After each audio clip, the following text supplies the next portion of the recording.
Hey Creative Crew, so we're out in my garage. What I'm going to be doing now is the accent wall. So I'm going to be cutting this wood down to 2-inch strips and building an accent wall. And this accent wall I got from Elite Home Designs. I don't know him personally. I'll put a link to his page down here so you guys can go check him out on Instagram. It's going to take a lot of time and a lot of cutting, so come on this journey with me. You're going to be using this portable table saw here and get this done. Alright, so like I said here, the great thing about this is all of the pieces, the diamond shapes and the straight shapes, they're all the same width. I came up with 1 and 5/8 after I measured out where everything would sit on the wall, measured the height of the wall, how many pieces and diamonds I wanted to get in there. So I did all of that beforehand, and here it is. I start cutting up the pieces. You can see it's a lot of dust, a lot of cutting. Then I get to the chop saw. So this is the older chop saw. This is my Ryobi chop saw. I thought I would start using it until I got to the angle spot, because it honestly left a little bit to be desired from a angle perspective. I could never get my angles dialed in, but then the blade guard came off and I was faced with looking at these bad boys right in front of me. So I was like, you know what? Nope. Let's get and break out the new saw. Now, I could have tried to put back the blade guard, but this saw at this point was about 6 years old, and if I tell you, I don't regret it one bit. This DeWalt saw cuts like butter. You can see all the angles I cut really quick. The saw just feels different. I even got into an assembly line with my nephew who helped me cut up some of those pieces much quicker. And then I started cleaning the actual space that I was going to update, right? So you can see, you guys know this from my previous videos, it was just a blank wall. And now I'm trying to just get everything out as quickly as possible because I'm excited to get started. So of course I use the lazy route and don't move the monitors off the table.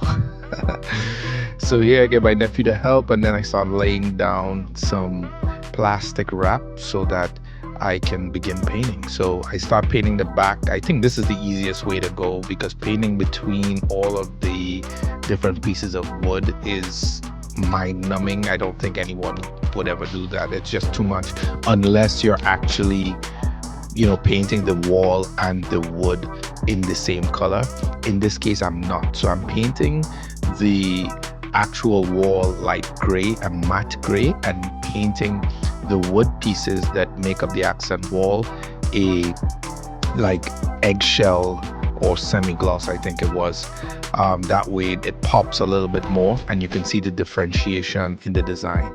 I'm doing this here, but I actually end up covering up this wall. So this was a piece of work that I did that really was unnecessary, because you'll see in the end how I covered up this wall. But yeah, I got the measurements done, centered out the lines, and started applying wood to the wall. So I'm measuring out, making sure I get the 45s correct.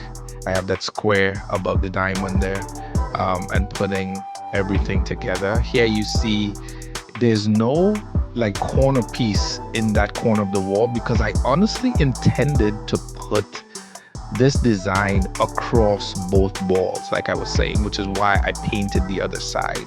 In the end, I opted not to, because by the time I started doing this design, it was so much cutting and I realized I didn't have enough pieces to go across, and it was so time consuming to make sure everything was straight and lined up properly. And then my wall wasn't straight up and down or left and right, and then the surface of the wall isn't flat 100%. So these builders, they just kind of slap things everywhere and keep it moving. So there was a lot of little trials and tribulations that I had as I was making the design.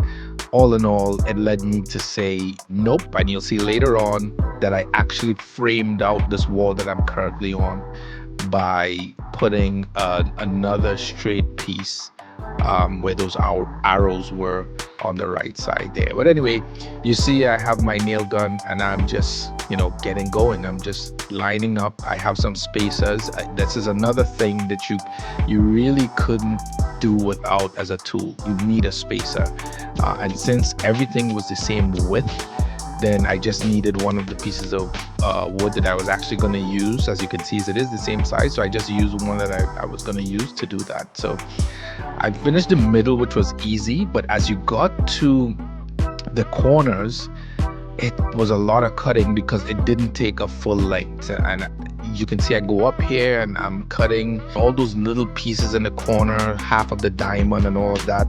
I had to do by measuring and going back and making sure that everything sat properly. So yeah, I continued going around the perimeter of it and cutting my template. As you can see, the template is shorter, and I had an even shorter one for those small pieces next to the diamond in the far right corner. So just cutting and implementing, but instead of going all the way around and showing you that, I'm just gonna show you what it ended up looking like. Hope you like it.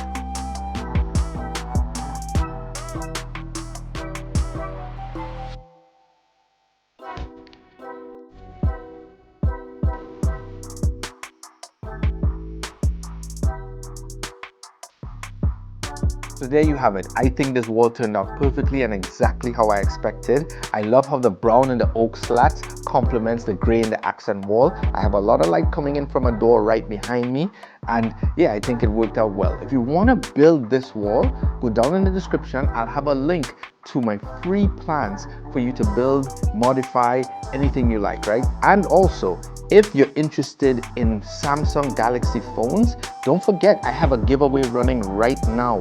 Go watch this video, go down in that video's description and find yourself a chance to win this Samsung Galaxy S24 Ultra. So thanks for watching, and I'll see you on the next one.